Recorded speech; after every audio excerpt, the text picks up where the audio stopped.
제가 바치는 효심만으로 아버지께 따뜻한 제사상 하나 차려드릴 수 없다면 차라리 이 목숨을 바치게 해주십시오. 저승에 계신 아버지께서 옛날, 아주 먼 옛날에 호랑이가 담배를 피우고 산신령이 구름 타고 내려와 바둑을 두던 그런 시절의 이야기입니다. 강원도 깊은 산골 첩첩산중이라는 말이 무색할 만큼 험준한 산세가 병풍처럼 둘러쳐진 곳에 작은 마을이 하나 있었습니다. 그곳은 워낙 산이 깊고 골이 깊어서 해가 뜨는 시간보다 해가 지는 시간이 더 빠르다고 할 정도로 볕이 귀하고 바람이 거센 곳이었습니다. 사람들은 척박한 땅을 일구어 감자나 옥수수를 심어 근근히 먹고 살았고, 그마저도 여의치 않은 이들은 산에 올라가 나무를 하거나 약초를 캐며 하루하루를 연명해야만 했습니다. 마을 어귀에는 수백 년 묵은 느티나무가 한 그루 서 있었는데, 그 나무가 지켜보는 아래 옹기종기 모여 사는 초가집들은 마치 어미닭 품속에 파고든 병아리들처럼 위태로워 보이면서도 정겨운 모습이었습니다. 이 마을의 가장 끄트머리 산비탈이 시작되는 가파른 언덕배기에 다 쓰러져가는 초가 삼간집 한 채가 외롭게 서 있었는데, 그곳에 돌석이라는 젊은 나무꾼이 살고 있었습니다. 돌석은 태어날 때부터 덩치가 크고 힘이 장사였지만 마음씨는 비단결보다 곱고 심성이 착해 마을 사람들 사이에서 효자로 소문이 자자했습니다. 그는 일찍 어머니를 여의고 병든 아버지를 홀로 모시며 살았는데, 아버지가 기침이라도 한번 하시면 10점이나 되는 먼 길을 단숨에 달려가 약을 구해올 정도로 정성이 지극했습니다. 비록 집은 가난하여 끼니를 걸을 때가 많았어도 돌석은 자신의 배를 채우기보다는 아버지의 약탕기에 불을 지피는 것을 더 중요하게 여기며 살았습니다. 그러나 하늘도 무심하시지. 그토록 지극정성으로 모시던 아버지는 지난 겨울 모진 추위를 이기지 못하고 끝내 세상을 떠나고 말았습니다. 아버지가 돌아가신 후 돌석의 집은 더욱 쓸쓸하고 정막만이 감돌게 되었는데, 탄 부엌에는 쥐들조차 먹을 것이 없어 피해간다는 말이 돌 정도로 가난의 그림자가 짙게 드리워져 있었습니다. 돌석은 아버지를 양지 바른 곳에 묻어드리고 매일같이 산소에 올라가 인사를 드렸지만 마음 한구석에 자리 잡은 죄책감은 쉽게 사라지지 않았습니다. 살아생전 고기 반찬 한 번 제대로 올려드리지 못한 것이 천추의 한이 되어 그는 밤마다 찬바람이 숭숭 들어오는 방구석에 앉아 눈물을 훔치곤 했습니다. 그러던 어느덧 시간은 흘러 아버지가 돌아가신 지 꼬박 1년이 되는 첫 제삿날이 다가오고 있었고, 돌석의 근심은 날이 갈수록 태산처럼 커져만 갔습니다. 제사상에 올릴 술 한 병 북어 한 마리, 살 돈이 없어 발을 동동 구르는 처지가 되었기 때문입니다. 마을 사람들은 겨울 채비를 하느라 분주하게 움직였지만 돌석은 도끼자루 하나만 멍하니 쥐고 마루에 걸터 앉아 한숨만 푹푹 내쉬고 있었습니다. 제사라는 것은 돌아가신 부모님을 기리고 그 은혜에 보답하는 중요한 의식인데, 장남인 자신이 능력이 부족하여 첫 제사부터 맹물 한 그릇 떠놓고 지내야 할 판이니 조상님 뵐 면목이 없었습니다. 그는 쌀독을 긁어보았지만 손끝에 걸리는 것은 거친 바닥뿐이었고, 부엌 찬장을 아무리 뒤져보아도 마른 멸치 대가리 하나 나오지 않았습니다. 이대로 가다가는 불효자라는 소리를 듣는 것은 고사하고 스스로 평생을 자책하며 살 것 같아 견딜 수가 없었습니다. 결국 돌석은 깊은 밤 결심을 굳히고 아버지가 평소에 가지 말라고 신신당부하셨던 험한 산, 검은 골짜기로 들어가기로 마음을 먹었습니다. 검은 골짜기는 마을 사냥꾼들도 함부로 발을 들이지 않는 깊고 위험한 곳으로, 그곳에는 천년 묵은 약초나 기이한 버섯들이 있다는 소문이 있었지만 동시에 사나운 맹수들이 우글거린다는 무시무시한 이야기도 전해져 왔습니다. 하지만 당장 아버지 제사상에 올릴 제수 비용을 마련해야 하는 돌석에게는 찬밥 더운 밥 가릴 처지가 아니었기에 그는 두려움을 꾹 누르고 새벽닭이 울기도 전에 집을 나섰습니다. 쌀이 문을 나서자마자 살을 내는 듯한 칼바람이 뺨을 때렸지만 돌석은 옷깃을 단단히 여미고 지게를 짊어진 채 어둠 속으로 성큼성큼 걸어 들어갔습니다. 발밑에서 바스락거리는 낙엽 소리가 정막을 깨우고 멀리서 들려오는 부엉이 우는 소리가 등골을 오싹하게 했지만 그는 오직 아버지를 생각하며 발걸음을 재촉했습니다. 산 중턱을 넘어 검은 골짜기 입구에 들어서자 분위기는 사뭇 달라져 울창한 나무들이 하늘을 가려 대낮에도 어두컴컴하고 습한 기운이 온몸을 휘감았습니다. 기이하게 생긴 바위들이 마치 도깨비처럼 웅크리고 앉아 노려보는 듯했고 바람 소리마저 날카로운 짐승의 울음소리처럼 들려왔습니다. 돌석은 식은땀이 흐르는 손으로 도끼 자루를 꽉 쥐고 주변을 살피며 귀한 약초나 쓸만한 나무를 찾기 위해 숲을 헤치고 나아갔습니다. 한참을 헤매었을까? 갑자기 숲 전체가 쥐 죽은 듯 조용해지더니 새소리마저 뚝 끊기고 무거운 정적만이 감돌기 시작했습니다. 돌석은 본능적으로 무언가 거대한 존재가 근처에 있음을 직감하고 자리에 멈춰 섰는데 그때 등 뒤에서 땅이 울리는 듯한 낮고 굵은 그르렁거리는 소리가 들려왔습니다. 천천히 고개를 돌린 돌석의 눈에 들어온 것은 집채만 한 호랑이 한 마리가 바위 위에 엎드려 있는 모습이었는데 그 크기가 어찌나 큰지 마치 산이 움직이는 것 같았습니다. 눈에서는 시퍼런 안광이 뿜어져 나오고 털 하나하나가 살아 움직이는 듯 위압감이 넘쳐 흘러 돌석은 숨조차 쉴 수 없는 공포에 사로잡혔습니다. 마을 어른들이 말씀하시던 산군산준, 바로 산의 주인이 눈앞에 나타난 것이었습니다. 돌석은 이제 죽은 목숨이라 생각하고 눈을 질끈 감았지만 이상하게도 호랑이는 당장이라도 달려들어 그를 물어뜯을 기세가 아니었습니다. 오히려 고통스러운 신음소리를 내며 앞발을 핥고 바닥을 긁어대며 괴로워하고 있었는데 그 모습이 마치 살려달라고 애원하는 짐승처럼 보이기도 했습니다. 호랑이의 괴로워하는 모습을 본 돌석은 두려움 속에서도 묘한 연민을 느끼게 되었고 호기심에 눈을 조금 뜨고 자세히 살펴보니 호랑이의 오른쪽 앞발이 퉁퉁 부어올라 있는 것이 보였습니다. 붉게 충혈된 눈으로 돌석을 바라보는 호랑이의 눈빛은 살기가 아닌 간절함으로 가득 차 있었고 꼬리를 바닥에 탁탁 치며 자신의 아픈 발을 돌석 쪽으로 내밀어 보였습니다. 돌석은 다리가 후들거려 주저앉고 싶었지만 옛 이야기 속에서 은혜 갚은 호랑이 이야기를 들었던 기억이 떠올라 용기를 내보기로 했습니다. 그는 떨리는 목소리로 상구님, 어디 편찮으십니까? 제가 좀 봐드려도 되겠습니까? 라고 조심스럽게 물으며 한 발짝 한 발짝 호랑이에게 다가갔습니다. 호랑이는 마치 말을 알아들은 듯 얌전히 발을 내밀고 가만히 기다리고 있었습니다. 가까이 다가가 호랑이의 발을 들여다본 돌석은 깜짝 놀라지 않을 수 없었는데 어른 손가락만 한 굵고 날카로운 가시가 발바닥 깊숙이 박혀 주변이 붉게 묻혀 있었기 때문이었습니다. 얼마나 아팠을지 짐작이 가고도 남을 상처였기에 돌석은 두려움도 잊은 채 아이고, 이것 때문에 그리 고생을 하셨습니까? 제가 빼드릴 테니 조금만 참으십시오. 라고 말하며 도끼를 내려놓고 호랑이의 발을 잡았습니다. 호랑이의 발바닥은 뜨거운 열기로 가득 차 있었고 돌석이 가시를 잡자마자 움찔하며 거대한 몸을 떨었지만 결코 돌석을 공격하지는 않았습니다. 돌석은 땀을 뻘뻘 흘리며 미끄러운 가시를 단단히 잡고 젖먹던 힘까지 다해 잡아당기기 시작했습니다. 가시는 워낙 깊이 박혀 있어서 쉽게 빠지지 않았고 돌석의 손가락 마디마디가 하얗게 질릴 정도로 힘을 주어야만 했습니다. 호랑이도 고통을 참느라 입을 크게 벌리고 거친 숨을 몰아쉬었지만 돌석을 믿고 묵묵히 견뎌내고 있었습니다. 조금만 더 돌석이 기압을 넣으며 마지막 힘을 주어 확 잡아당기자 쑥 하는 소리와 함께 시커먼 가시가 빠져나왔고 그 구멍으로 누런 고름과 핏물이 왈칵 쏟아졌습니다.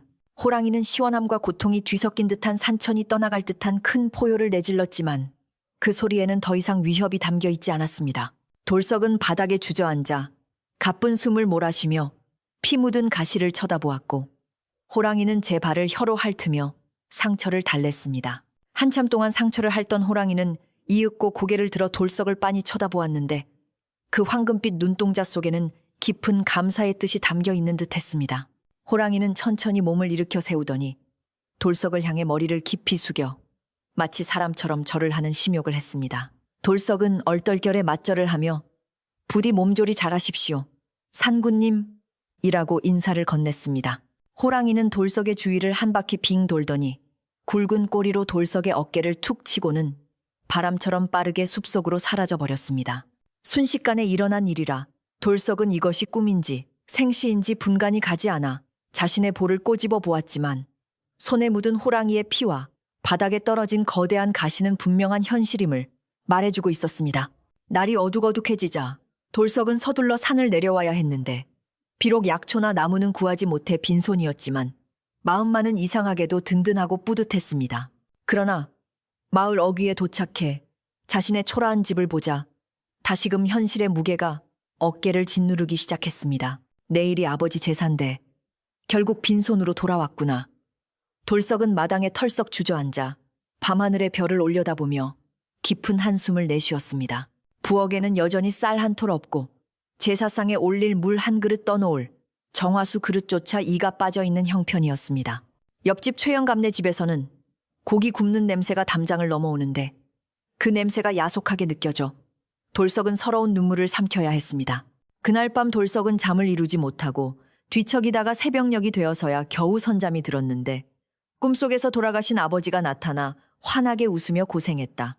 우리 아들, 내 걱정은 말고 푹 자거라 라고 말씀하시는 것이었습니다. 꿈에서 깨어난 돌석은 눈시울이 붉어진 채 멍하니 앉아있다가 아버지의 위패를 모셔둔 작은 방으로 들어가 향도 없이 절을 올렸습니다. 아버지 불효자, 돌석이가 능력이 없어 제사상 한 번 거하게 차려드리지 못하고 이렇게 빈손으로 절만 올립니다. 부디 용서해 주십시오. 그의 목소리는 물기에 젖어 떨리고 있었고 창밖에서는 매서운 겨울바람이 문풍지를 세차게 흔들며 그의 슬픔을 더욱 깊게 만들었습니다. 날이 완전히 밝아오자 마을 사람들은 하나둘씩 일터로 나가거나 겨울 준비를 하느라 부산하게 움직였지만 돌석의 집만은 쥐 죽은 듯 고요했습니다. 마을 사람들 중 몇몇은 혀를 차며 쳇! 돌석이 녀석 효자라더니 제사상은커녕 밥이나 먹고 사는지 모르겠네 라며 수군거렸습니다. 특히 마을에서 제일 가는 부자이자 욕심쟁이인 최영감은 돌석의 집 앞을 지나가며 큰 소리로 어이 돌석이 오늘이 자네 부친 제삿날 아닌가 떡고물이라도 좀 얻어먹으려 했더니 굴뚝에 연기도 안 나는구먼 하며 비아냥거렸습니다. 돌석은 그 소리를 듣고도 대꾸할 기운이 없어 방 안에 틀어박혀 귀를 막고 있을 뿐이었습니다. 가난이 죄는 아니라지만 세상 인심이 이토록 야박하게 느껴진 적은 없었습니다. 해가 중천에 떴지만 돌석은 아무것도 하지 못한 채 멍하니 마루에 앉아 산 쪽을 바라보고 있었습니다. 어제 만난 호랑이, 생각도 나고 돌아가신 아버지, 생각도 나고 당장 굶고 있는 자신의 처지도 생각나 머릿속이 복잡했습니다. 그때였습니다. 산 쪽에서 까마귀 떼가 요란하게 울어대며 날아오르더니 마을 개들이 덩달아 지저대기 시작했습니다. 무언가 심상치 않은 일이 벌어질 것 같은 예감의 돌석은 자리에서 일어나 살인문 쪽으로 다가갔습니다. 혹시 빚쟁이들이 들이닥치는 것은 아닌지 아니면 관아에서 무슨 일이 생긴 것인지 가슴이 두근거렸습니다.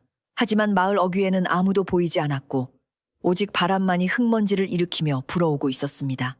돌석은 다시 방으로 들어가려다가 문득 마당 한 구석에 놓인 빈 솥단지를 보고 씁쓸한 미소를 지었습니다. 아버지, 차라리 제가 호랑이에게 잡혀 먹혔더라면 이런 꼴은 안 보였을 텐데요. 혼잣말을 중얼거리며 그는 부엌으로 들어가 냉수 한 사발을 들이켰습니다. 배가 고픈 것은 참을 수 있었지만 아버지 제삿날에 아무것도 해드릴 수 없다는 자괴감은 뼈에 사무치는 고통이었습니다. 저녁이 되면 동네 어르신들이 제사를 지내러 오실 텐데 빈상을 펴놓고 무슨 낯으로 손님을 맞이할지 눈앞이 캄캄했습니다. 그는 차라리 어디론가 도망쳐버리고 싶은 심정이었지만 그것은 더욱 큰 불효가 되는 일이기에 이러지도 저러지도 못하고 발만 동동 구를 뿐이었습니다. 어느덧 해가 뉘엿뉘엿 서산으로 넘어가고 땅거미가 내려앉기 시작하자 돌석은 주섬주섬 옷을 챙겨 입고 촛불이라도 하나 켜기 위해 낡은 초를 찾기 시작했습니다. 그나마 남은 초토막 하나를 찾아 겨우 불을 붙이고 깨끗한 물 한 그릇을 떠서 상 위에 올려놓았습니다. 이것이 그가 할 수 있는 전부였습니다. 아버지 정말 죄송합니다. 다음 해에는 꼭 고기 반찬 올려드리겠습니다. 돌석은 눈물을 뚝뚝 흘리며 맹세 아닌 맹세를 했지만 내년이라고 해서 형편이 나아질 거라는 보장은 어디에도 없었습니다. 어둠이 완전히 깔리고 마을의 등불이 하나둘 켜질 무렵 돌석은 마당에 멍석을 깔고 제사를 준비하려 했습니다. 그런데 바로 그때 집 뒤편 대나무 숲에서 무언가 거대한 물체가 떨어지는 듯한 쿵 하는 굉음이 들려왔습니다. 깜짝 놀란 돌석은 호롱불을 들고 뒷마당으로 달려갔습니다. 땅이 흔들릴 정도의 큰 소리였기에 혹시 뒷산의 바위가 굴러떨어진 것은 아닌지 걱정이 되었습니다. 조심스럽게 대나무 숲 쪽을 비추어 보던 돌석의 눈이 휘둥그레졌습니다. 그곳에는 바위가 아니라 털이 시커멓고 송곳니가 삐죽 튀어나온 거대한 멧돼지 한 마리가 숨이 끊어진 채 놓여 있었기 때문입니다. 멧돼지의 목에는 날카로운 이빨 자국이 선명하게 남아 있었는데 그것은 맹수의 공격을 받아 단숨에 숨이 끊어진 흔적이었습니다. 돌석은 순간 어제 산에서 만난 호랑이를 떠올렸습니다. 설마 창구님께서 그는 믿기지 않는 광경에 입을 다물지 못하고 멧돼지와 캄캄한 산 쪽을 번갈아 쳐다보았습니다. 돌석은 떨리는 손으로 멧돼지의 몸을 만져보았습니다. 아직 온기가 남아있는 것으로 보아 잡은 지 얼마 되지 않은 싱싱한 놈이었습니다. 이 정도 크기라면 마을 잔치를 벌이고도 남을 양이었고 장터에 내다 팔면 쌀 몇 가마니는 좋게 받을 수 있는 귀한 것이었습니다. 돌석의 가슴은 벅차오르는 감동으로 요동치기 시작했습니다. 호랑이가 자신의 발에서 가시를 빼준 은혜를 잊지 않고 아버지 제삿날에 맞춰 이렇게 귀한 선물을 보내준 것이 분명했습니다. 산구님, 정말 감사합니다. 이 은혜 평생 잊지 않겠습니다. 돌석은 어두운 산을 향해 큰 절을 올리며 감격의 눈물을 흘렸습니다. 이제 아버지 제사상에 고기를 올릴 수 있게 된 것입니다. 돌석은 즉시 마을 사람들을 부르거나 자랑하는 대신 조용히 부엌칼을 들고 멧돼지를 손질하기 시작했습니다. 평소 나무를 하며 힘을 쓴 덕분에 솜씨는 서툴러도 힘이 좋아 금세 고기를 장만할 수 있었습니다. 제일 좋은 부위는 떼어내어 아버지 제사상에 올릴 산적을 만들고 남은 고기는 국을 끓이고 수육을 삶아 냄새가 온 마을에 퍼져나갔습니다. 고소한 고기 냄새가 바람을 타고 퍼지자 일찍 잠자리에 들려던 마을 사람들은 코를 킁킁거리며 방문을 열고 나왔습니다. 이게 무슨 냄새여 돌석이네. 집에서 고기 냄새가 나는데. 아니 쌀 한 톨 없다던 집에 무슨 고기 냄새가 난단 말인가. 사람들은 의아해하며 하나둘 돌석의 집 마당으로 모여들기 시작했습니다.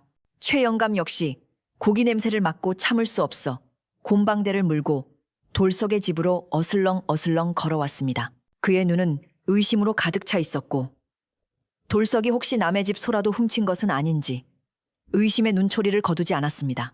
이보게, 돌석이, 이게 대체 무슨 일인가? 자네가 무슨 돈이 있어서 이런 잔치를 벌이는 거야? 최영감의 날카로운 질문에 돌석은 땀을 닦으며 마당으로 나왔습니다. 그의 뒤로는 김이 모락모락 나는 고기 산적이 수북이 쌓여 있었고 뽀얀 고깃국이 솥단지에서 끓고 있었습니다. 돌석은 잠시 망설이다가 마을 사람들을 향해 입을 열었습니다. 어르신들 모두 오셨습니까? 아버지 제삿날이라 조상님께서 도우셨는지 산에서 큰 멧돼지 한 마리를 얻게 되었습니다. 돌석의 말에 사람들은 웅성거리기 시작했습니다.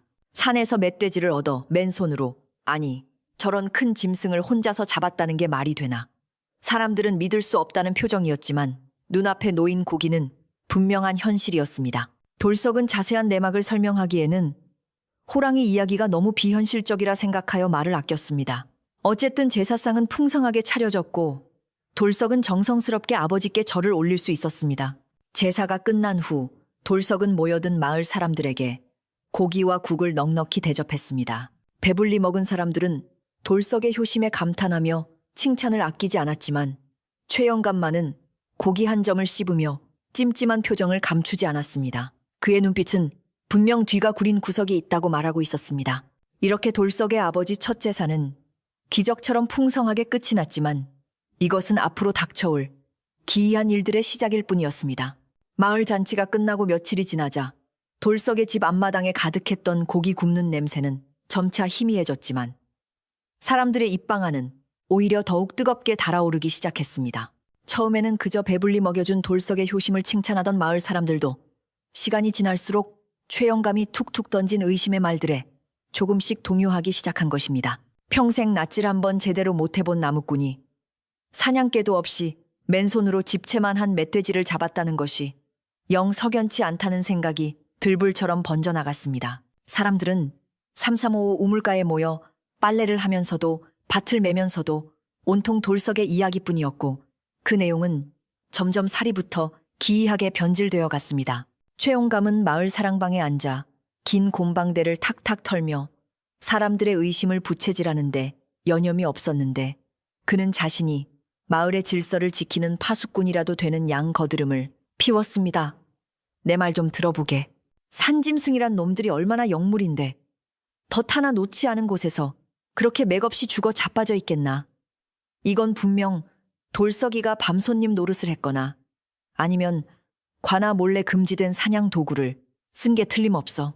최영감의 목소리는 낮고 은밀했으며 듣는 이들의 귀를 솔깃하게 만드는 묘한 설득력이 있었습니다. 그는 돌석이 가져온 고기가 너무나 싱싱하고 맛이 좋았던 것조차도 수상하다며 혹시 이웃 마을의 가축을 훔친 것은 아닌지 확인해 봐야 한다고 목소리를 높였습니다.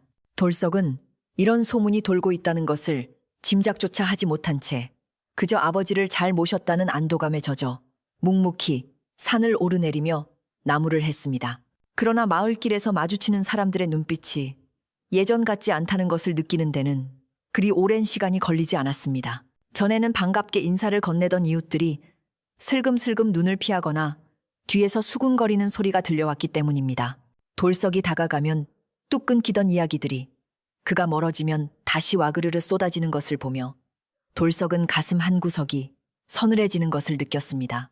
호랑이가 가져다 주었다는 말을 했다가는 미치광이 취급을 받거나 혹여나 사람들이 상구님을 해코지하려 들까봐 입을 다물 수밖에 없었던 돌석의 속은 까맣게 타들어갔습니다. 어느 날 저녁 돌석이 나무를 한 짐지고 내려오는 길에 마을 어귀의 당산나무 아래에서 최영감과 마주치게 되었습니다.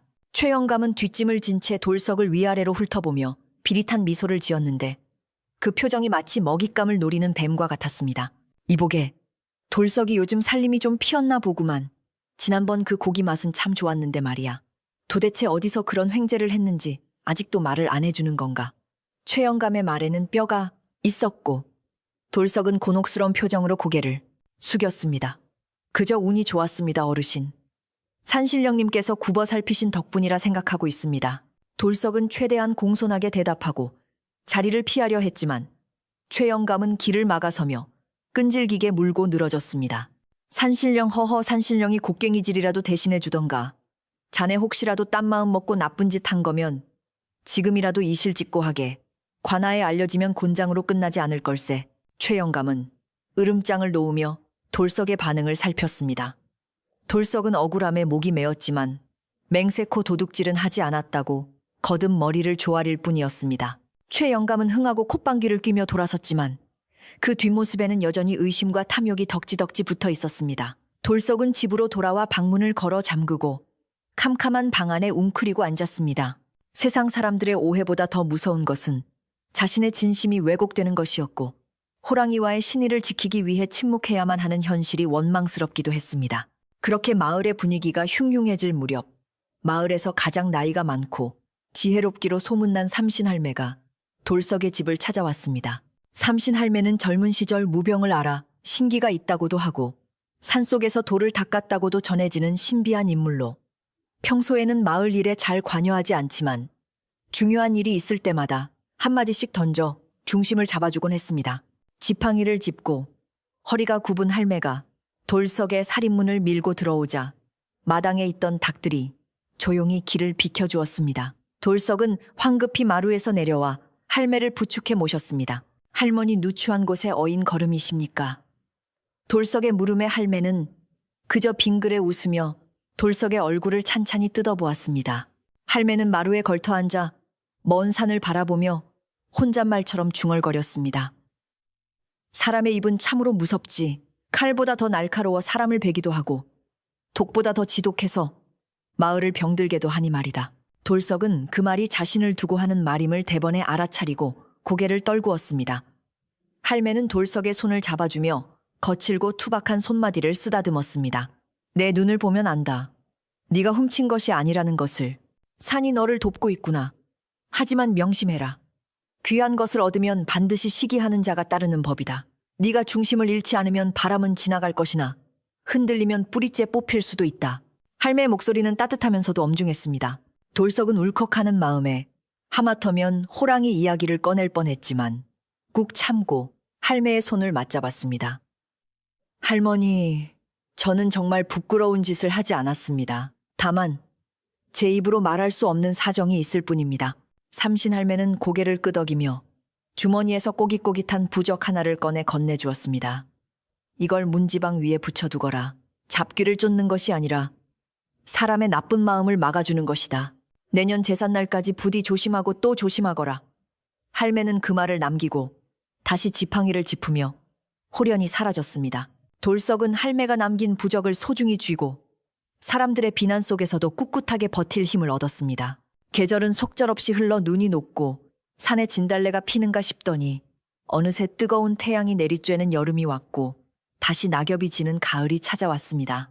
1년이라는 시간 동안 돌석은 마을 사람들과의 왕래를 거의 끊다시피 하고 오직 일에만 매달렸습니다.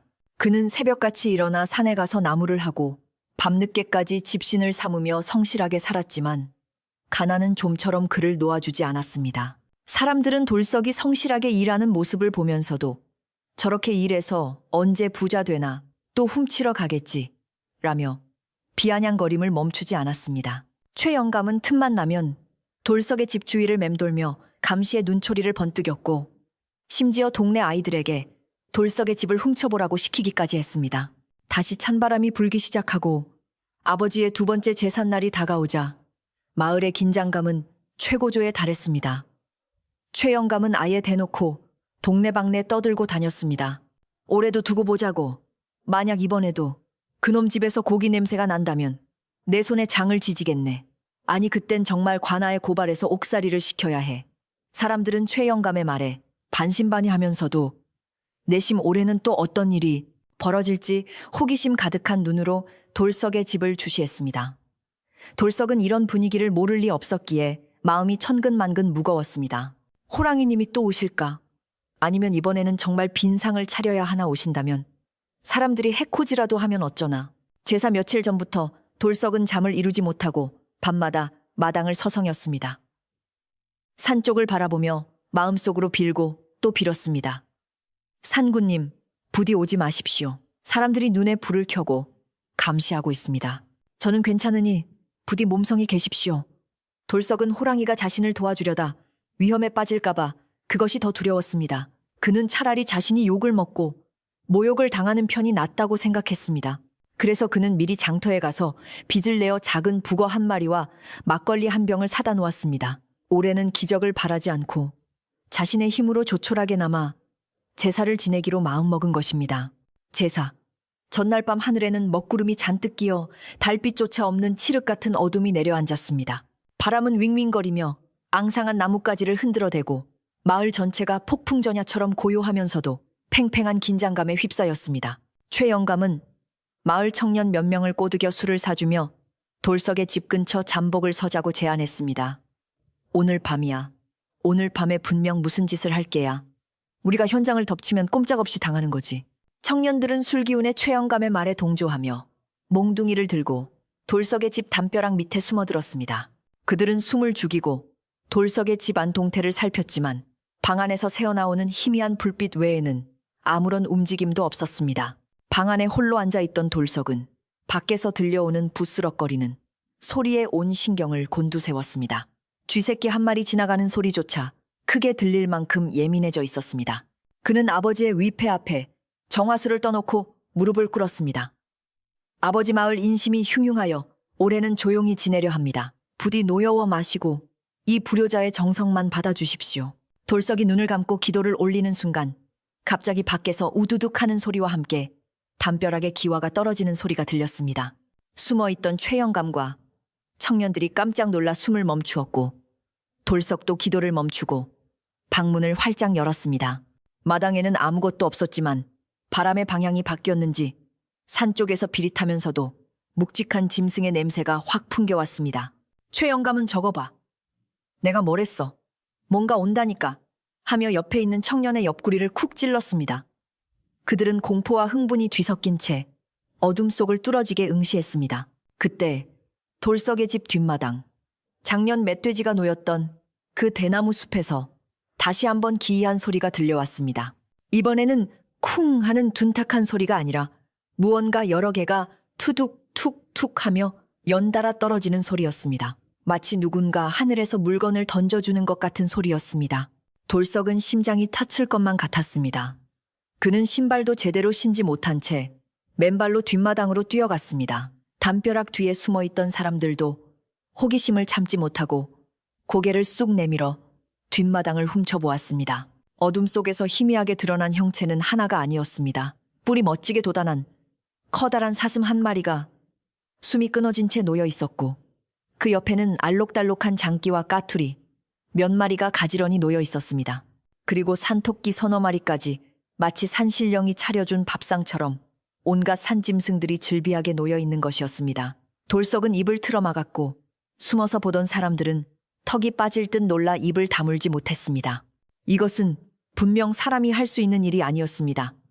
사냥꾼 10명이 달라붙어도 하룻밤에 이렇게 다양한 짐승을 잡아온다는 것은 불가능한 일이었습니다.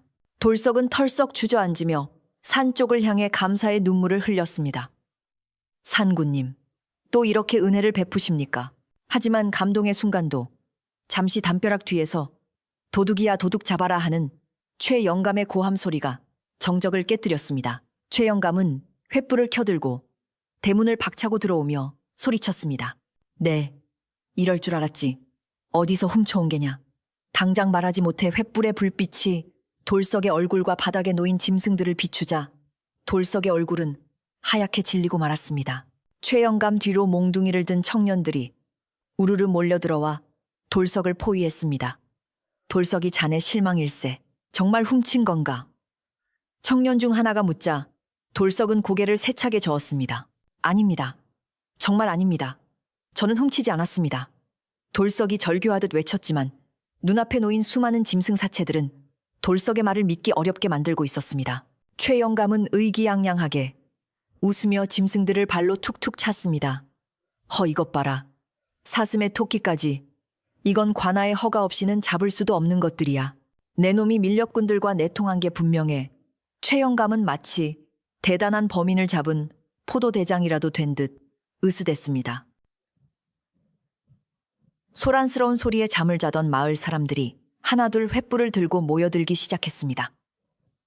무슨 일이야 돌석이네. 집에서 또 뭔 일이 났나 봐. 사람들은 마당에 놓인 엄청난 양의 사냥감을 보고 경악을 금치 못했습니다. 작년에 멧돼지는 우연이라 쳐도 이번에는 종류도 다양하고 양도 많아 더욱 의심을 살 수밖에 없었습니다. 돌석은 사람들 한가운데서 죄인처럼 고개를 숙이고 있었고 사람들의 수군거림은 비난의 화살이 되어 그에게 꽂혔습니다. 세상에 저 순진한 얼굴로 도둑질을 하다니. 사람 속은 모른다더니 정말 무섭구먼. 사람들의 차가운 시선 속에서 돌석은 고립무원의 처지가 되었습니다.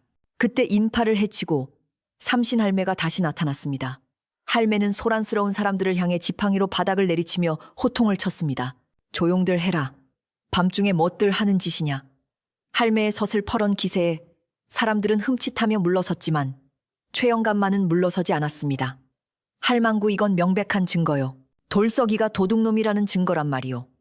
최영감은 삿대질을 해가며 대들었습니다.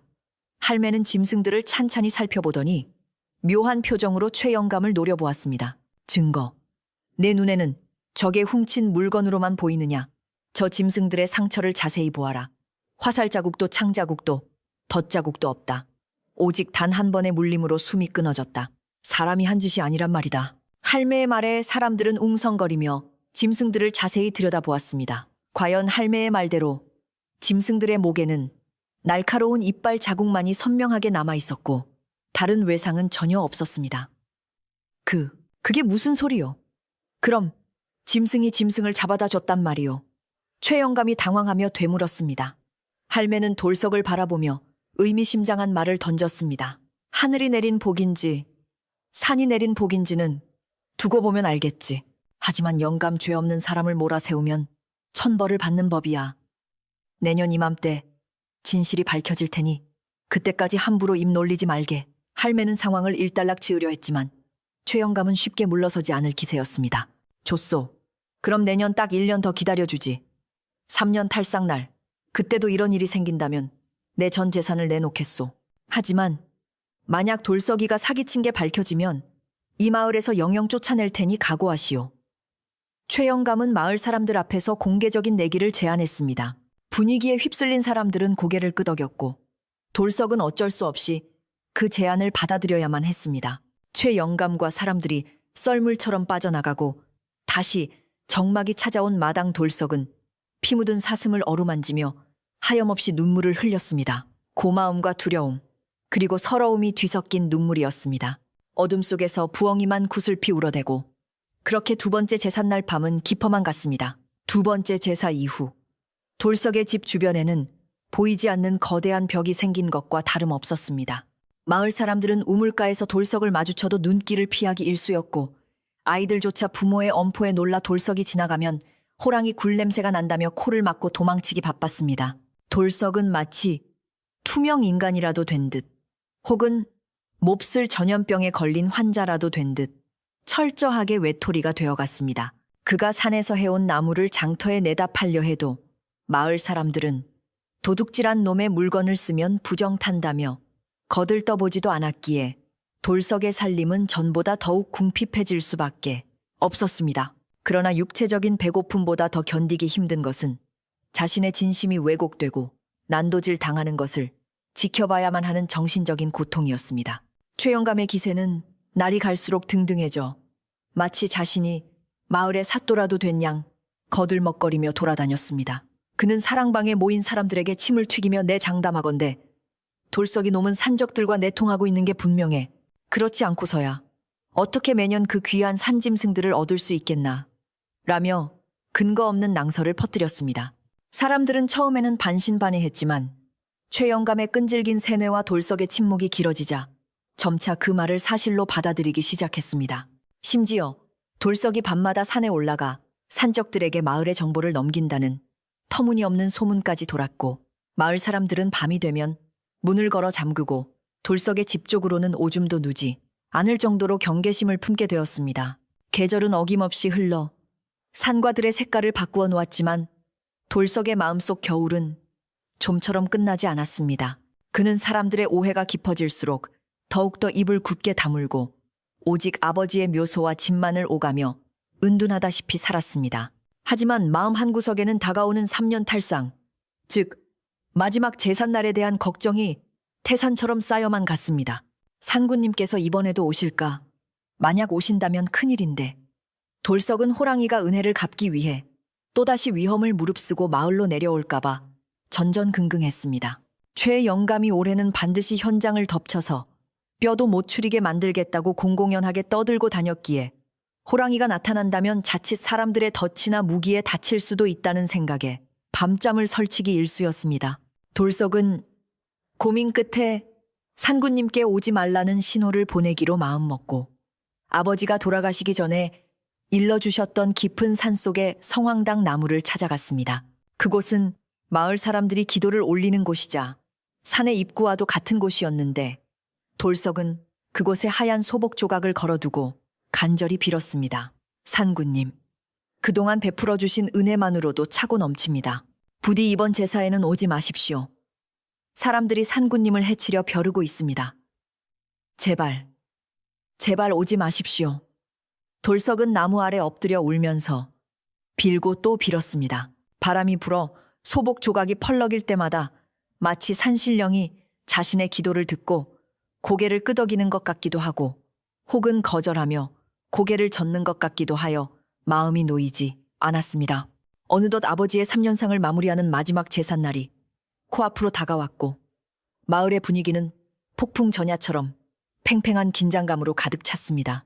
최영감은 이번에야말로 돌석의 꼬리를 잡겠다며 인근 마을에서 힘 꽤나 쓴다는 장정들을 돈을 주고 불러 모았습니다. 그들은 험상맨진 얼굴에 몽둥이와 밧줄을 들고 마을을 어슬렁거리며 공포 분위기를 조성했고 돌석의 집 주변을 샅샅이 뒤지며 쥐구멍 하나까지 감시했습니다. 최영감은 이번에는 하늘이 두 쪽 나도 빠져나가지 못할 게다. 내 전 재산을 건네기니만큼 확실하게 끝장을 보겠다며 눈을 번뜩였습니다. 마을 사람들도 이번 일의 결말이 궁금하여 일손을 놓고 삼삼오오 모여 수군거렸습니다. 제사.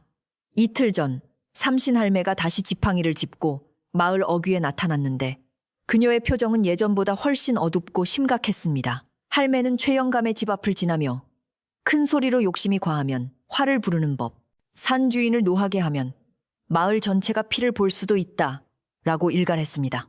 그러나 이미 승리감에 도취된 최영감은 코웃음을 치며 저 늙은이가 노망이 났나?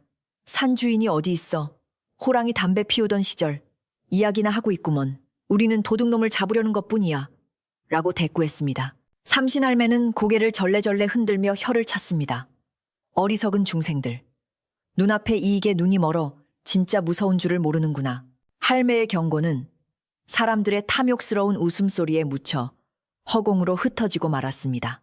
제사 전날이 되자 돌석의 집 주변은 마치 전쟁터의 요새처럼 변해버렸습니다. 최영감의 지시로 마을 장정들은 돌석의 집 담장 주위에 새끼줄을 겹겹이 두르고 그 줄마다 방울을 매달아 놓았습니다. 아주 작은 짐승이라도 지나가면 딸랑 소리가 나서 바로 알 수 있게 만든 장치였습니다. 또한 뒷마당 대나무 숲 쪽에는 멧돼지 잡을 때나 쓰는 커다란 덫을 여러 개 설치해 놓았고 곳곳에 횃불을 밝힐 준비까지 마쳤습니다. 돌석은 창문 틈으로 그 광경을 지켜보며 깊은 한숨을 내쉬었습니다. 자신의 집이 죄인을 가두는 감옥이 된 것 같았고 아버지를 기리는 신성한 제삿날이 난장판이 될 것이 뻔해 가슴이 미어지는 듯 했습니다. 돌석은 방문을 걸어 잠그고 밖으로 나가지 않았지만 밖에서 들려오는 최영감의 고함 소리와 장정들의 잡담 소리는 생생하게 들려왔습니다. 야, 거기 줄 좀 팽팽하게 당겨. 개미 새끼 한 마리도 못 들어오게 하란 말이야. 영감님, 만약 진짜 산적들이 오면 어떡합니까? 걱정 마라. 관아포졸들도 부를까 하다가 우리끼리 해결해서 공을 세우려고 안 불렀다. 도둑놈 잡으면 너희들 술값은 두둑이 챙겨주마. 그들의 대화는 돌석을 이미 범죄자로 확정짓고 있었고 제사는 안중에도 없는 듯했습니다. 돌석은 귀를 막고 이불을 뒤집었었지만 두려움과 서러움은 쉽게 가라앉지 않았습니다.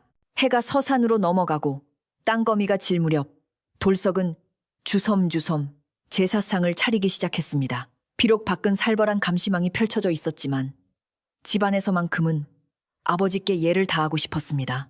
그는 미리 준비해둔 맑은 물 한 그릇과 시장에서 사온 배 한 알, 그리고 말린 대추 몇 알을 상 위에 올렸습니다. 지난 2년간 호랑이 덕분에 풍성한 상을 차렸었지만 올해는 다시 처음처럼 초라한 상차림이었습니다. 그러나 돌석의 마음가짐은 그 어느 때보다 경건하고 엄숙했습니다. 아버지, 비록 차린 것은 없으나 이 아들의 정성은 변함이 없습니다. 부디 밖에 소란에 개의치 마시고 편히 흠양하소서. 돌석은 향을 피우며 간절히 기도했습니다. 밤이 깊어지자 마을의 모든 불빛이 꺼지고 오직 돌석의 집 주변을 지키는 횃불만이 어둠 속에서 춤을 추고 있었습니다. 날씨는 공교롭게도 갑자기 돌변하여 낮까지 잠잠하던 바람이 거세게 불기 시작했습니다. 우웅 하는 바람 소리가 산을 타고 내려와 마을을 휘감았고 앙상한 나뭇가지들이 서로 부딪히며 기괴한 비명소리를 질러댔습니다.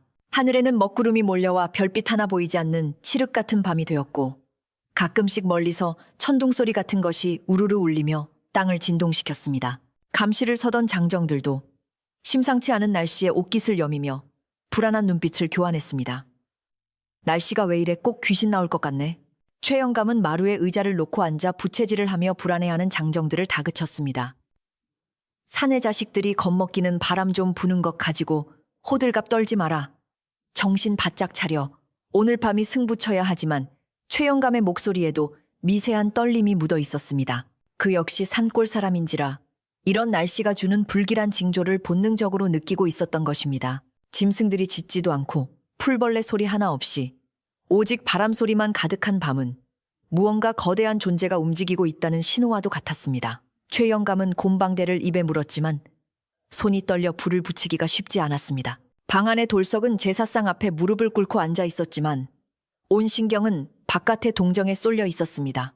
산군님, 제발 오지 마세요. 오늘은 날이 아닙니다. 그는 속으로 수천 번 수만 번 되뇌었습니다.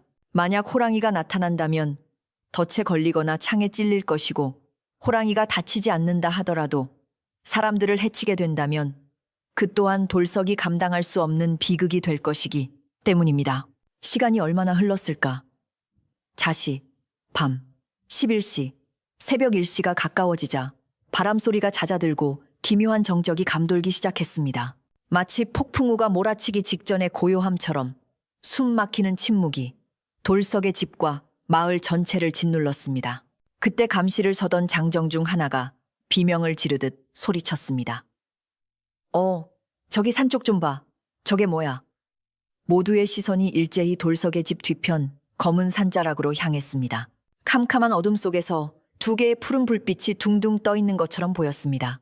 처음에는 반딧불이인가 싶었지만 그 불빛은 점점 커지고 선명해지며 마을을 향해 아주 천천히 내려오고 있었습니다. 그리고 그 불빛 뒤로 거대한 검은 그림자가 산을 뒤덮을 듯 일렁이고 있었습니다. 최 영감은 자리에서 벌떡 일어나며 소리쳤습니다. 횃불을 더 밝혀. 저게 도둑놈들, 신호다. 놈들이 내려온다. 하지만 그것은 도둑들의 횃불도 반딧불이도 아니었습니다. 산이 가까워질수록 땅이 미세하게 울리기 시작했고 돌담에 매달아 놓은 방울들이 바람도 불지 않는데 미친 듯이 딸랑딸랑 울려대기 시작했습니다. 장정들은 공포에 질려 뒷걸음질 쳤고 손에 든 몽둥이를 놓칠 뻔했습니다. 돌석도 방울 소리를 듣고 방문을 열고 뛰쳐나왔습니다. 그의 눈에 들어온 것은 뒷마당 대나무 숲 위로 솟아오른 거대한 기운이었습니다. 숲의 나무들이 좌우로 크게 흔들리며 길이 만들어지고 있었고 그 길을 따라 압도적인 위압감을 풍기는 존재가 다가오고 있었습니다. 최 영감은 덫을 확인해 덫 쪽으로 유인해 라고 악을 썼지만 아무도 움직이지 못했습니다. 이미 인간의 힘으로 막을 수 있는 분위기가 아니었기 때문입니다. 그때 투둑하고 굵은 빗방울이 한두 방울 떨어지기 시작하더니 이내 장대비가 쏟아지기 시작했습니다. 횃불들이 비를 맞아 치익 소리를 내며 하나둘 꺼져갔고 사방은 순식간에 어둠에 잠겼습니다. 오직 번개가 칠 때마다 번쩍이는 섬광 속에 산에서 내려온 거대한 형체가 드러났다. 사라지기를 반복했습니다. 그것은 호랑이였습니다. 하지만 지난번 보았던 그 모습보다 훨씬 더 크고 훨씬 더 용맹하며 눈에서는 형형한 안광을 뿜어내는 진정한 산군의 모습이었습니다. 호랑이는 돌석의 집 뒷담장을 가볍게 뛰어넘었습니다. 최영감이 설치해 놓은 새끼줄과 방울들은 호랑이의 발길질 한 번에 힘없이 끊어져 나갔고 바닥에 놓인 덫들은 호랑이가 밟자마자 챙 소리를 내며 튕겨 나갔지만 호랑이의 발에는 흠집 하나 내지 못했습니다. 마치 강철 갑옷을 입은 장수처럼 호랑이는 거침없이 마당으로 들어섰습니다. 장정들은 호랑이다라고 비명을 지르며 뿔뿔이 흩어졌고 담벼락 뒤에 숨어있던 구경꾼들도 혼비백산하여 도망치기 바빴습니다. 최 영감만이 다리가 풀려 도망치지 못하고 마루 끝을 붙잡고 부들부들 떨고 있었습니다. 마당 한가운데 우뚝 선 호랑이의 입에는 무언가 거대한 것이 물려 있었습니다. 호랑이는 천천히 고개를 돌려 덜덜 떨고 있는 최 영감을 한번 쏘아보았습니다. 그 눈빛은 먹잇감을 보는 맹수의 눈이 아니라 하찮은 미물을 꾸짖는 심판자의 눈과 같았습니다. 최 영감은 살려줍쇼. 산군님 잘못했습니다 하며 바닥에 머리를 쳐박고 오줌을 지리고 말았습니다. 호랑이는 코웃음을 치듯 푸르르 콧김을 내뿜더니 입에 물고 있던 것을 돌석의 제사상 차려진 방문 앞에 쿵 하고 내려놓았습니다. 그것은 지금까지 가져다준 그 어떤 짐승보다도 크고 털이 윤기 흐르는 산중의 왕이라 불릴 만한 거대한 멧돼지였습니다.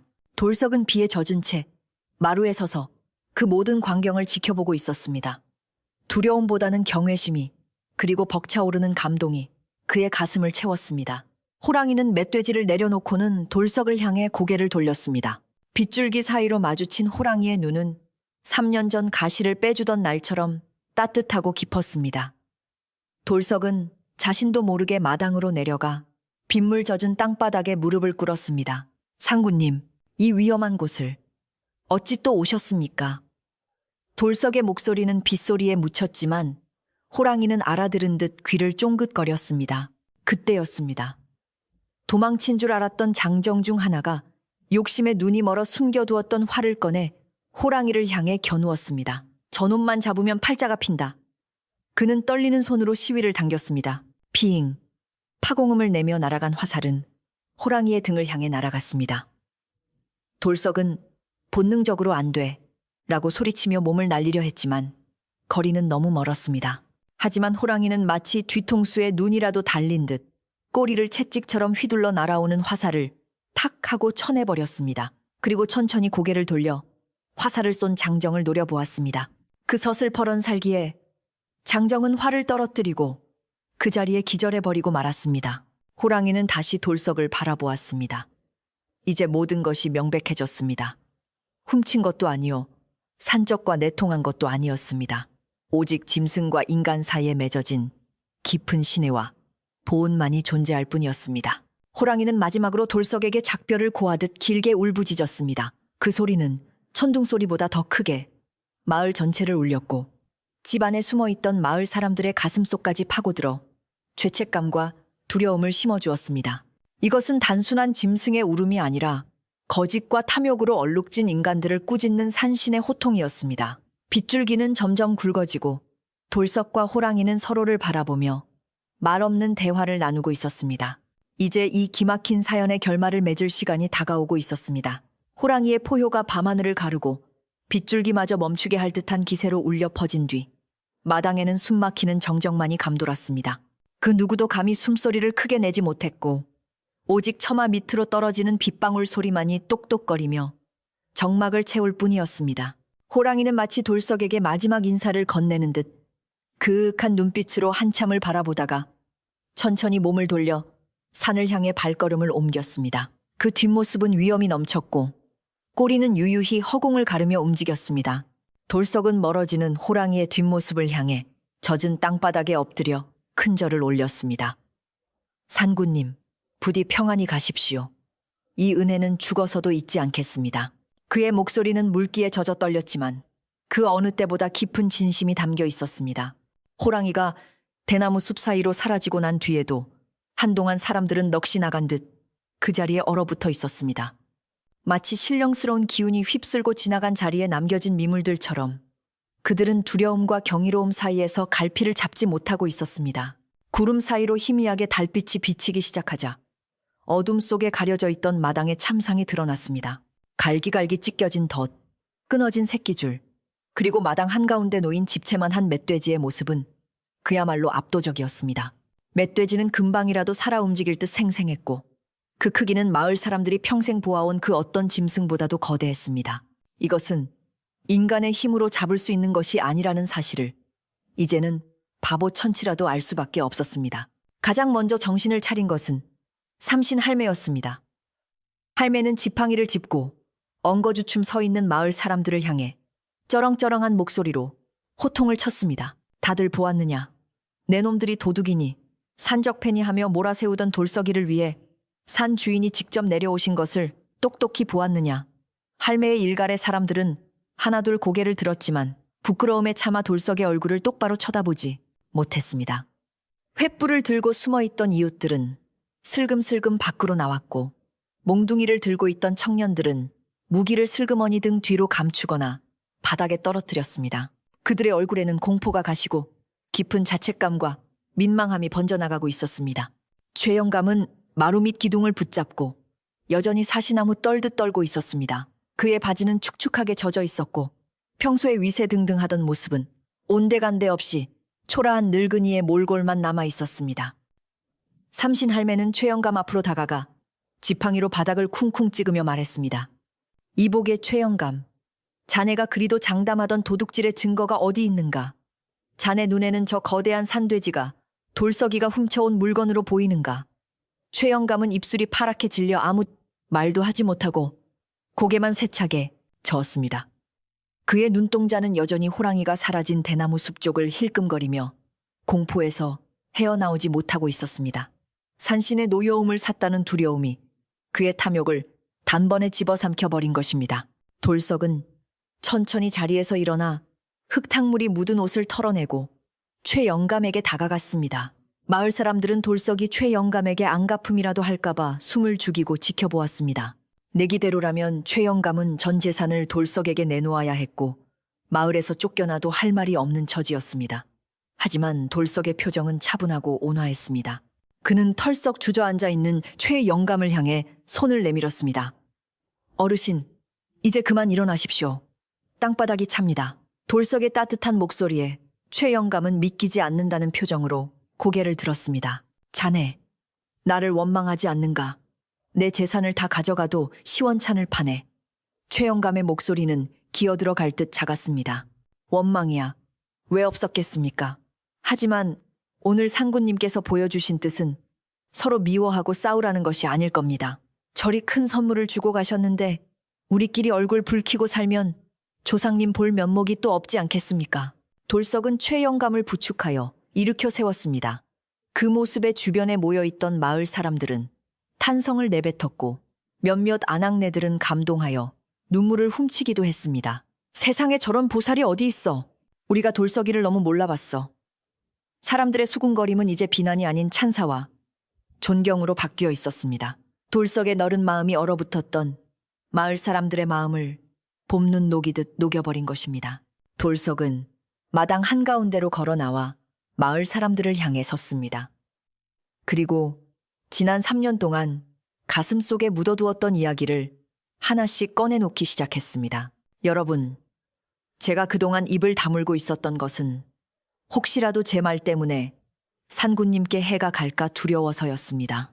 그는 3년 전 겨울산에서 발에 가시가 박힌 호랑이를 만난 일부터 두려움을 무릅쓰고 가시를 빼준 일, 그리고 호랑이가 고마움의 표시로 절을 하고 떠난 일을 차분하게 설명했습니다. 사람들은 돌석의 이야기를 들으며 마치 옛날 이야기 속으로 빨려 들어가는 듯 몰입했습니다. 발에서 가시를 빼줬다고 3년 동안이나 제삿날에 맞춰 짐승을 잡아다 주다니. 짐승이 사람보다 낫다는 말이 정말이구먼. 마을 촌장이 감탄하며 혀를 찼습니다. 이야기가 끝나자 마당은 숙연한 분위기에 휩싸였습니다. 오해와 편견으로 죄 없는 사람을 괴롭혔다는 죄책감이 사람들의 가슴을 찔렀습니다. 그때 최영감이 갑자기 무릎을 꿇으며 눈물을 터뜨렸습니다. 돌석이 아니 돌석님, 내가 죽을 죄를 지었네. 내 욕심에 눈이 멀어 자네를 도둑으로 몰고 산신령님을 노하게 했어. 내 이 죄를 어찌 갚아야 할지 모르겠네. 최영감의 사과는 진심이었습니다. 그는 죽음의 공포 앞에서 자신의 지난 날을 뼈저리게 후회하고 있었습니다. 돌석은 황급히 최영감을 다시 일으키며 말했습니다. 어르신 그러지 마십시오. 다 지난 일입니다. 그저 앞으로는 제 아버님 제사 때 맘 편히 지낼 수 있게만 해주시면 됩니다. 분위기가 풀리자 삼신 할매가 나서서 상황을 정리했습니다. 자, 이제 오해는 다 풀렸고 산 주인이 주신 저 귀한 고기를 어찌할 텐가. 제사상에 올리고 남은 것은 마을 잔치라도 벌여야 산군님의 뜻을 받드는 게 아니겠나. 할매의 제안에 마을 사람들은 환호성을 질렀습니다. 그렇지. 오늘 밤은 돌석이네. 집에서 잔치를 벌입시다. 험악했던 분위기는 순식간에 축제 분위기로 바뀌었습니다. 청년들은 횃불을 더 밝게 켜고 멧돼지를 손질할 준비를 서둘렀고 아낙네들은 각자 집으로 뛰어가 솥단지와 양념, 그리고 곁들여 먹을 묵은 김치와 술을 챙겨오기 시작했습니다. 비가 그친 밤하늘에는 어느새 별이 총총하게 떠올랐고 돌석의 집 마당은 대낮처럼 환하게 밝혀졌습니다. 멧돼지 잡는 일에는 이골이 난 마을 장정들이 팔을 걷어붙이고 나섰습니다. 가죽을 벗기고 고기를 해체하는 솜씨가 일사천리로 진행되었고 마당 한쪽에서는 커다란 가마솥에 물을 끓이기 시작했습니다. 돌석은 정성스럽게 제일 좋은 고기 부위를 떼어내어 아버지 제사상에 올릴 산적을 만들었습니다. 아버지, 이제야 마음 편히 고기를 올립니다. 친구분들과 함께 많이 드시고 가십시오. 돌석은 향을 피우고 술을 따르며 그 어느 때보다 편안한 얼굴로 절을 올렸습니다.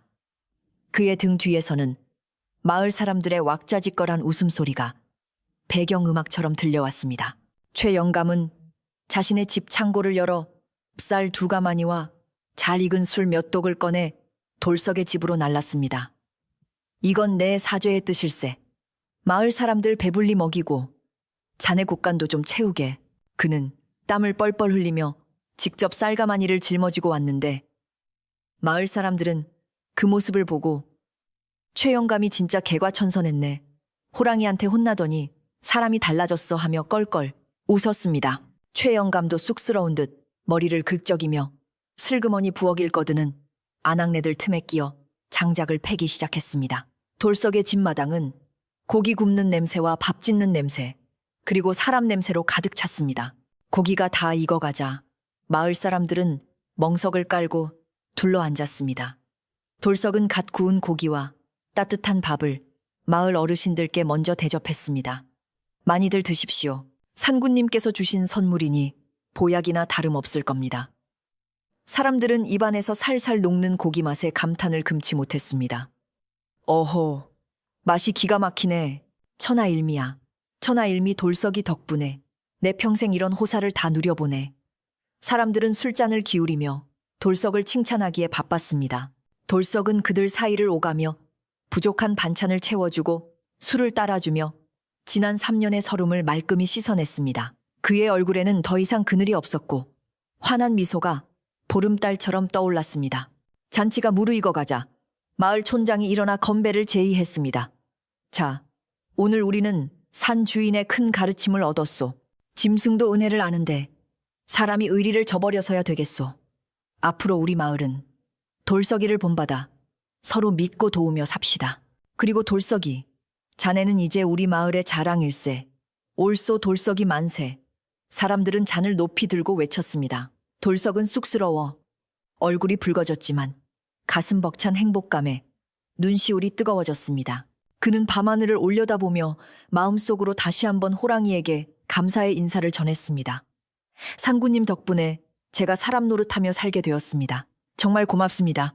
밤이 깊어가도록 돌석의 집 마당에서는 웃음소리가 끊이지 않았습니다.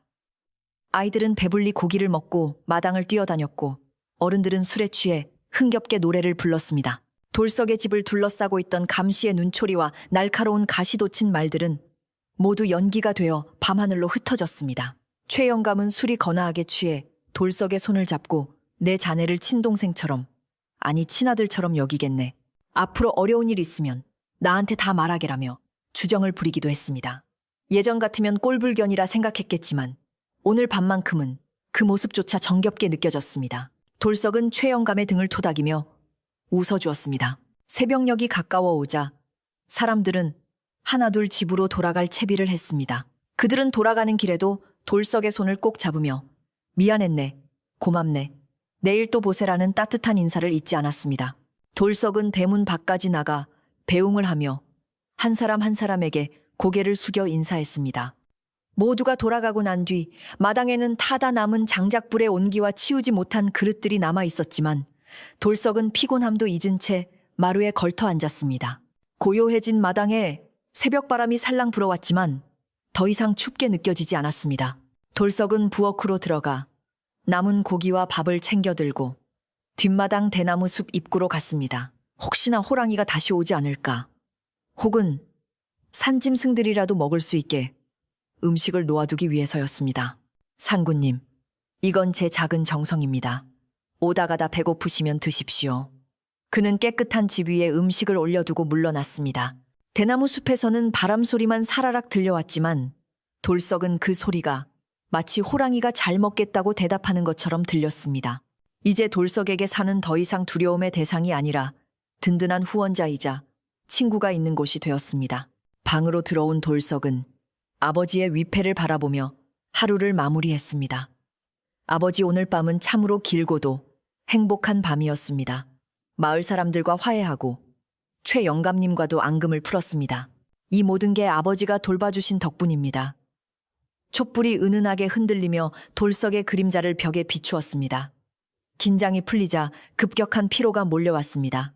돌석은 이불을 펴고 누웠습니다. 밖에서는 닭이 채를 치며 새벽을 알리는 소리가 들려왔습니다. 3년 동안 그를 짓눌러왔던 무거운 짐을 내려놓은 돌석은 그 어느 때보다 가벼운 마음으로, 그리고 깊고 편안한 잠속으로 빠져들 준비를 마쳤습니다. 그날 밤에 떠들썩했던 잔치가 끝나고 다음 날 아침이 밝아오자 마을은 마치 긴 악몽에서 깨어난 듯 맑고 투명한 기운으로 가득 찼습니다. 간밤에 세차게 내리던 비는 온데간데 없고 동쪽 하늘에서는 붉은 해가 솟아올라 젖은 땅을 따스하게 말려주기 시작했습니다. 돌석은 평소보다 조금 늦게 눈을 떴지만 몸은 솜털처럼 가벼웠고 머리는 그 어느 때보다 맑았습니다. 방문을 열고 나가니 마당은 깨끗하게 치워져 있었고 어젯밤 마을 사람들이 남겨두고 간 쌀독과 반찬 그릇들이 원마루에 가지런히 놓여 있어 훈훈한 정을 느낄 수 있었습니다. 돌석은 기지개를 켜며 깊은 숨을 들이마셨는데 공기 중에 섞인 흙내음과 풀내음이 어찌나 상쾌한지 살아있다는 것이 감사하게 느껴질 정도였습니다. 마을의 풍경도 사뭇 달라져 있었는데 예전 같으면 돌석을 보고 피하거나 흘끔거렸을 사람들이 이제는 먼저 다가와 밝은 얼굴로 인사를 건네기 바빴습니다. 돌석이 잘 잤나? 어제 고기 덕분에 우리 식구들 모두 배가 든든해서 잠을 푹 잤네 그려. 우물가에서 만난 아주머니는 돌석의 손을 잡으며 고마움을 표했고 지나가던 아이들도 호랑이 아저씨라며 돌석을 졸졸 따라다녔습니다. 돌석은 쑥스러운 미소를 지으며 일일이 답례를 했지만 마음속 깊은 곳에서 울러 퍼지는 벅찬 감동은 숨길 수가 없었습니다. 이제 그는 더 이상 외톨이 나무꾼이 아니라 산군님도 인정한 의리 있는 마을의 일원이자 존경받는 이웃이 되어 있었던 것입니다. 최 영감의 변화는 마을 사람들을 더욱 놀라게 했는데 그는 아침 일찍부터 일꾼들을 데리고 돌석의 집을 찾아왔습니다. 이복의 돌석이, 내가 어제 곰곰이 생각해보니 자네 집 지붕이 너무 낡았더구먼. 산군님의 친구가 이런 곳에 살아서야 우리 마을 체면이 서겠나. 최 영감은 뒷짐을 지고 헛기침을 하면서도 일꾼들에게 지시하여 썩은 초가 지붕을 걷어내고 새끼집으로 단장해 주겠다고 나선 것이었습니다. 돌석은 극구 사양했지만 최 영감은 이건 내 죄를 씻는 일이기도 하니 제발 받아주게. 그래야 내 다리 뻗고 잘 수 있을 것 같아라며 간곡히 부탁했습니다. 결국 돌석은 최 영감의 호의를 받아들이기로 했고 마을 사람들도 십시일반 거들어 돌석의 집수리는 마을의 큰 행사가 되었습니다. 며칠 동안 뚝딱거리는 망치 소리와 사람들의 웃음소리가 돌석의 집에서 끊이지 않았습니다. 기울어졌던 담장이 반듯하게 세워지고 구멍난 문풍지가 새 것으로 교체되었으며 부엌 아궁이도 튼튼하게 보수되었습니다. 집이 번듯해지자 돌석의 마음도 한결 여유로워졌고 돌아가신 아버지께서도 하늘에서 흐뭇하게 바라보고 계실 거라는 생각이 들었습니다. 집수리가 끝난 날, 돌석은 다시 한번 마을 사람들을 불러 조촐하게 막걸리를 대접했습니다. 여러분 덕분에 제가 이렇게 좋은 집에서 살게 되었습니다. 이 은혜는 살면서 두고두고 갚겠습니다. 돌석의 진심 어린 인사에 사람들은 무슨 소리, 우리가 자네한테 받은 게 더 많지라며 훈훈한 덕담을 주고받았습니다. 그렇게 돌석의 3년 탈상은 마을 전체의 화합을 이끌어내며 아름답게 마무리되었고 돌석은 다시 본업인 나무꾼으로 돌아가 일상생활을 시작했습니다. 하지만 예전처럼 끼니를 걱정하며 무리하게 산을 오르거나 사람들의 눈치를 보며 주눅들어 지낼 필요는 없었습니다. 마을 사람들은 돌석이 해온 나무를 가장 먼저 그리고 가장 좋은 값에 사주려 했고 때로는 쌀이나 곡식으로 넉넉하게 바꿔주기도 했습니다. 돌석 역시 욕심부리지 않고 자신이 필요한 만큼만 갖고 나머지는 형편이 어려운 이웃이나 독거노인들에게 나누어 주었습니다. 그가 베푸는 나눔은 호랑이에게 배운 것이었고 돌석은 그것이 산군님의 은혜에 보답하는 길이라 믿었습니다. 시간은 유수와 같이 흘러 어느덧 산천이 다시 붉게 물드는 가을이 찾아왔지만 더 이상 호랑이는 나타나지 않았습니다. 약속했던 3년이 지났기 때문이기도 했지만 돌석은 내심 호랑이가 이제는 짐을 내려놓고 편안히 지내기를 바랐습니다. 돌석은 가끔 나무를 하러 산에 올라갈 때마다 처음 호랑이를 만났던 그 바위 근처에 가서 잠시 쉬어가곤 했습니다. 호랑이는 보이지 않았지만 숲을 스치는 바람 소리와 산새들의 지저김 속에서 호랑이의 기운을 느낄 수 있었습니다. 그는 미리 준비해간 육포 한 조각을 바위 위에 올려두며 나직이 중얼거렸습니다. 상구님, 저는 잘 지내고 있습니다. 마을 사람들도 모두 평안하니 부디 상구님께서도 건강하십시오. 그러던 어느 날 이웃 마을에서 중매쟁이 할멈이 돌석의 집을 찾아왔습니다. 돌석의 효심과 됨됨이가 소문이 나서 인근 마을의 참한 처자가 돌석을 마음에 두고 있다는 것이었습니다. 돌석은 가난한 처지에 무슨 장가냐며 손사래를 쳤지만 최영감과 삼신 할매가 적극적으로 나서서 혼사를 추진했습니다. 자네같이 듬직하고 착한 사내를 마다할 여자가 어디 있겠나. 이제 혼자 궁상 떨지 말고 짝을 만나 알콩달콩 살아야지. 주위의 성화와 권유에 못 이겨 돌석은 맞선을 보게 되었고 처자의 소박하고 따뜻한 마음씨에 반해 100년 가약을 맺게 되었습니다. 돌석의 혼례식 날, 마을 전체가 잔치 분위기로 들썩였고 사람들은 호랑이가 맺어준 인연이라며 축복을 아끼지 않았습니다. 결혼 후 돌석의 집에는 웃음꽃이 필 날이 없었습니다.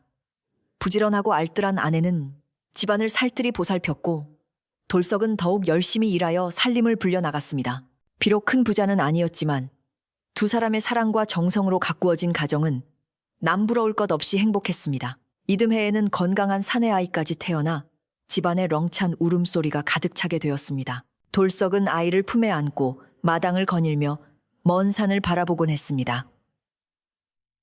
아버지, 저도 이제 아비가 되었습니다. 아버지가 저를 사랑해 주신 것처럼 저도 이 아이를 귀하게 키우겠습니다.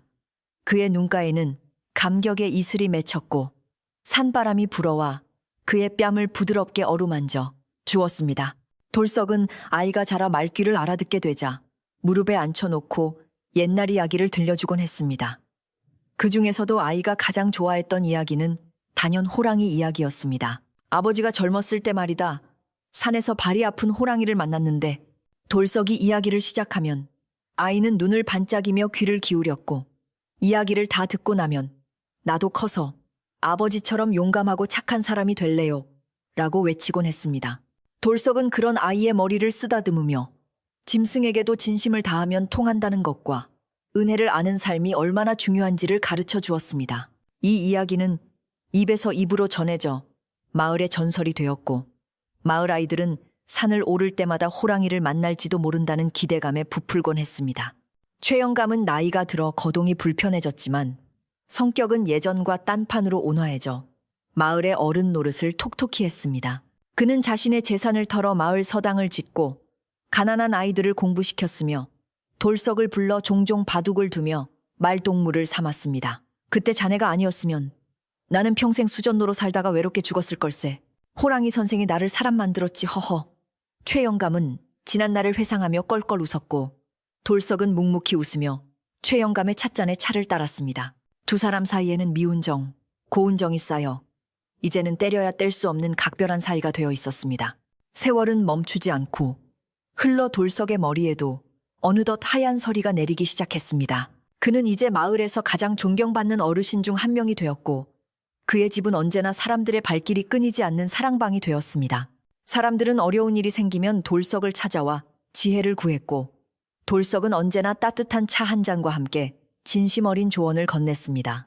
그는 젊은 시절 겪었던 고난과 호랑이와의 인연을 통해 얻은 깨달음을 바탕으로 욕심을 버리고 순리대로 사는 삶의 기쁨을 사람들에게 일깨워 주었습니다. 그의 얼굴에는 세월의 흔적만큼이나 깊은 평온함이 주름마다 자리 잡고 있었습니다. 어느 해 겨울 유난히 눈이 많이 내리던 날이었습니다.